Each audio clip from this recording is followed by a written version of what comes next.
এই যে সুন্দর একটি উদ্যোগ বিমা কোম্পানিগুলি করে, যেটা প্র্যাকটিক্যালি যে কাজটা করে, এই কথাটা কিন্তু কোনো প্রচারণা নেই, না আছে টিভিতে, না আছে মিডিয়াতে, না আছে পত্রিকাতে, না আছে কারো মুখে। শুধুমাত্র নেগেটিভ নেগেটিভ নেগেটিভ। এই নেগেটিভের কারণেই কিন্তু আমাদের বাংলাদেশে বিমা সেক্টরের আজকের এই অধঃপতন। আসলে এত নেগেটিভের কোনো কাজ কিন্তু বিমা সেক্টর করে না। আজকে লাইফ সেক্টরের কথা আমি যদি বলি, বিভিন্ন কোম্পানি মিলে লক্ষ লক্ষ মানুষের টাকা দিয়েছে। যারা মারা গেছেন তাদের ফ্যামিলিকেও টাকা দিয়েছে, যারা জীবিত আছেন তাদেরকেও ম্যাচ শেষে লভ্যাংশ সহ টাকা দিয়েছে। আমাদের সমস্যাগুলি কোথায় থেকে হচ্ছে? আমাদের ফান্ড ক্রাইসিস কেন?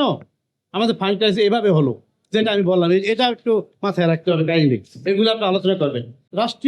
রাষ্ট্রীয় পৃষ্ঠপোষকতায় এই প্রচারণা প্লাস পজিটিভ দিকগুলি আমাদের ভাইদের কাছে অনুরোধ রাখলাম তুলে ধরবেন।